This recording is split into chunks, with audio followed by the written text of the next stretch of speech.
जय श्री परमानंद। गुरु महाराज, दिल्ली से एक जिज्ञासु हैं, मिसेस अमृता, और वो प्रश्न भेजती हैं कि मौन में क्या शक्ति है। मेरी प्यारी प्यारी आत्माओं, आज का जो प्रश्न है, हमारी एक बिटिया अमृता का प्रश्न है, जो दिल्ली की रहने वाली हैं।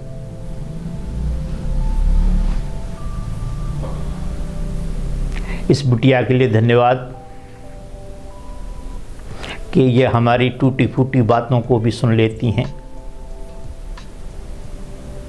हमारी निरस वाणी को भी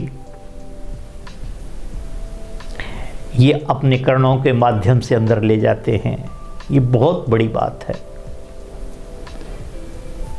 तो जो मैं समझा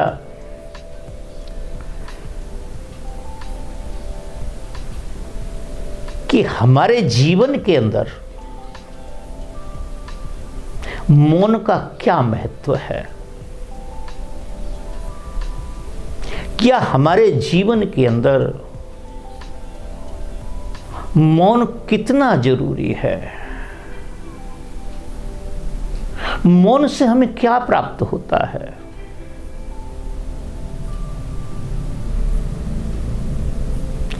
तो बंधुओं, मौन से वो प्राप्त होता है जिसको बड़े बड़े ऋषि और महर्षियों ने, बड़े बड़े संतों ने इसको प्राप्त किया है। क्या प्राप्त किया है बंधुओं? मौन से वो प्राप्त होता है जिसको बड़े बड़े ऋषि और महर्षियों ने, बड़े बड़े संतों ने इसको प्राप्त किया है। क्या प्राप्त किया है? परमात्मा को प्राप्त किया है, उस परमेश्वर का अनुभव किया है। एक हमारे यहां पैगंबर आए, जिनका नाम मोहम्मद साहब रहा। तो जैसे ही हम कुरान को पढ़ते हैं या उनकी जीवनी को पढ़ते हैं, तो उनको जन्म से, बचपन से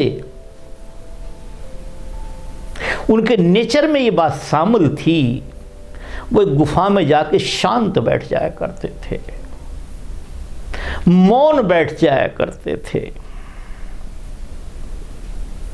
और मौन बैठ के क्या हुआ कि उनकी सूरत, उनकी चेतना उस परमेश्वर से, जिसने सारे संसार की रचना की है, हम किसी भी नाम से जान सकते हैं उसे,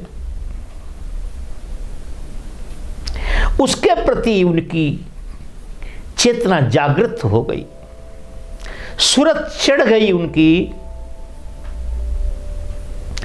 और उन्हें आभास होने लगा। क्या आभास होने लगा?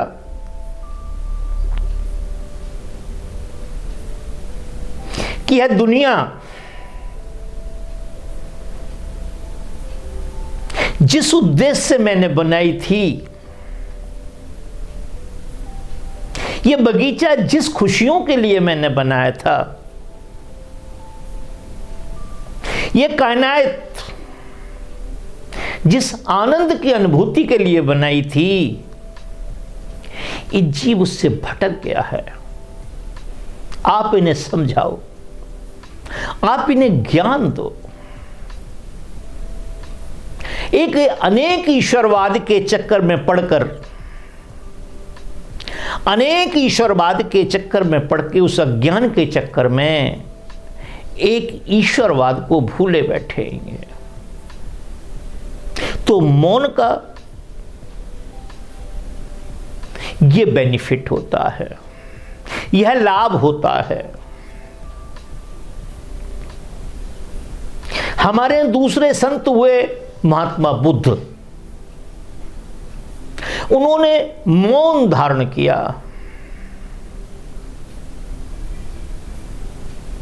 और उन्हें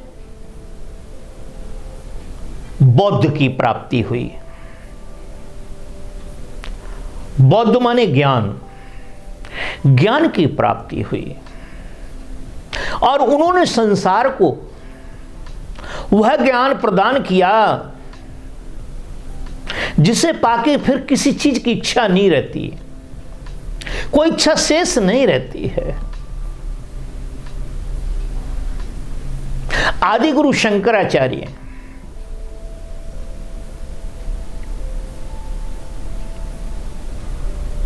उनके जीवन में मौन का विशेष महत्व रहा है।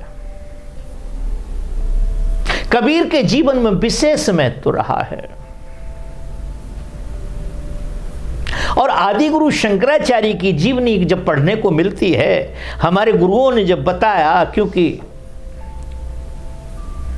मैं भी उसी परंपरा से जुड़ा हुआ हूं, आदि गुरु शंकराचार्य की परंपरा से जुड़ा हुआ व्यक्ति हूं, जो गुरुओं ने समझाया बताया कि लास्ट का जब समय हुआ उनके शरीर का,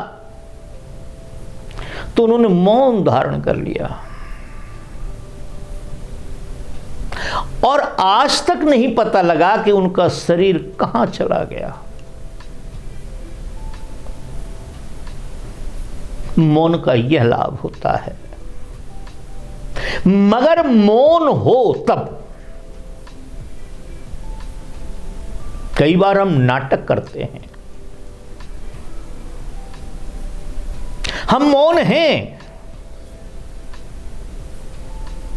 केवल मुख से, मौन है केवल जिह्वा से, मौन है समाज के सामने, मौन है दूसरों को दिखाने के लिए, मौन है दूसरों के ऊपर प्रभाव डालने के लिए।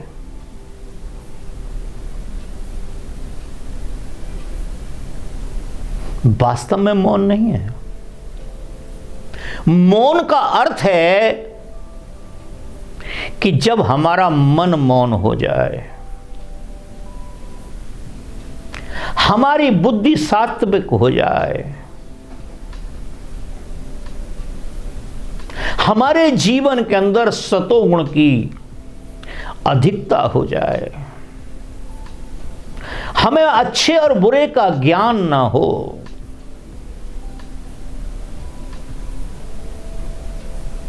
हमें यह भी ना मालूम हो कौन अच्छा कर रहा है कौन बुरा कर रहा है। एक समय की बात है,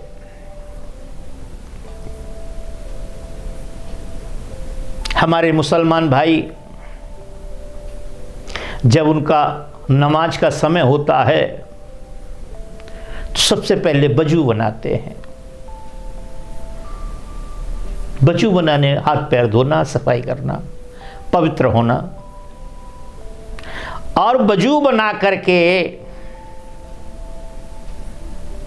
एक मौलवी साहब मुसल्ले को बिछा करके, मुसल्ला माने आसन, वह बैठ के खड़े होकर के नमाज अदा कर रहे थे।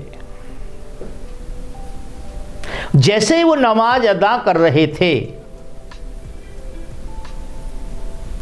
उधर से एक व्यक्ति भागा हुआ जाता है, बेहोशी की हालत में था, उसे नहीं होश आवाज था, और उनके मुसल्ले पे पैर पड़ गया। जब मुसल्ले पे पैर पड़ गया तो मौलवी साहब को इस बात का ज्ञान हुआ और उन्होंने देखा तो उन्होंने उसे डांटा कि तुझे ये अकल नहीं है, तुझे इतना होश नहीं है कि मैं खुदा की दरगाह में खड़ा हूं, और तू मेरे सामने होकर निकल गया, तेने मेरी नमाज नापाक कर दी और 2 थप्पड़ मारे, चल भाग यहां से।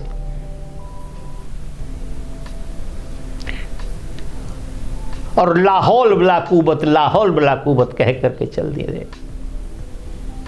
उस व्यक्ति ने उनको रोका और कहा कि हजरत,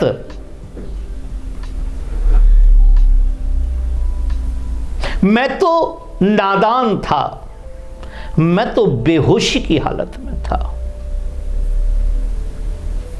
क्योंकि मैं तो प्रेम में इतना अंधा हो गया, इतना अंधा हो गया कि मुझे कुछ भी नहीं दिखाई दे रहा था। मगर आप तो खुदा के प्रेम में थे, आप तो खुदा की दरगाह में थे, मैं आपको कैसे दिखाई दे गया? मैं आपको कैसे दिखाई दे गया? और उसने भी उसमें 2 थप्पड़ मारे, कहा कि ये झूठा काम कर रहे थे। वो व्यक्ति कौन था? जिसका नाम मजनू था।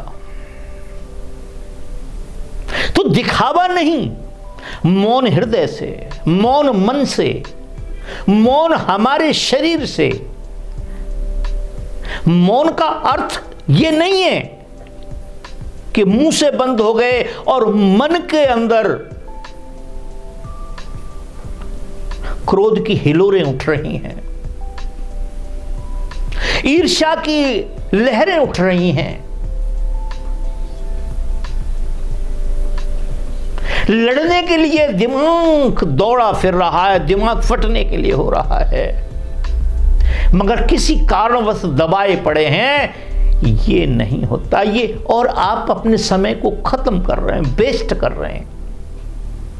इससे तो आप ना रहें मौन, कुछ ना करें नहीं। मौन का सीधा सा अर्थ है परमात्मा के अतिरिक्त आपके दिमाग में, आपके मन में, आपके चित्त में, आपकी बुद्धि में कोई और ना हो, कोई और ना हो। मौन का ही कारण है इतने महान व्यक्ति बन गए और परमात्मा के नजदीक पहुंच गए। परमात्मा का अनुभव हुआ उनको मौन के ही कारण। क्योंकि जब भी हम बोलते हैं, जब हम मौन नहीं होते हैं, तो हम केवल संसार की चर्चा करते हैं और उसमें तेरी मेरी बुरी भली चुगली चांटी जितनी बातें होती हैं वही हम करते हैं और कोई काम नहीं करते हैं। तो जो मौन धारण करते हैं उस समय को वेस्ट नहीं करते, वह उस समय को जानते हैं कि ये हमें जो शरीर मिला है परमात्मा की प्राप्ति के लिए मिला, परमेश्वर की प्राप्ति के लिए मिला है। जरूरी नहीं अगला जन्म हमको ऐसा मिल जाएगा। क्या पता मिल भी गया तो क्या हमें कोई ऐसा गुरु मिलेगा, ऐसा कोई संत मिलेगा, ऐसी जगह मिलेगी हमको? नहीं। कल के ऊपर नहीं छोड़ते, वो अगले जन्म के ऊपर नहीं छोड़ते। वो तो एक ही बात कहते हैं, आज करे काल करे सो आज कर, आज करे सो अब। पल में परले होते है फेर करेगो कब। मौन से व्यक्ति अपने आप साधना की तरफ चला जाता है, मौन से अपनी तरफ सुमिरन की तरफ चला जाता है, मौन से अपने आप भजन की तरफ चला जाता है और परमात्मा के मार्ग पे अपने आप निकल जाता है। परमात्मा उसे पकड़ के खींच लेता है। मौन से ही हमारे अंदर वो राम नाम जो गूंज रहा है,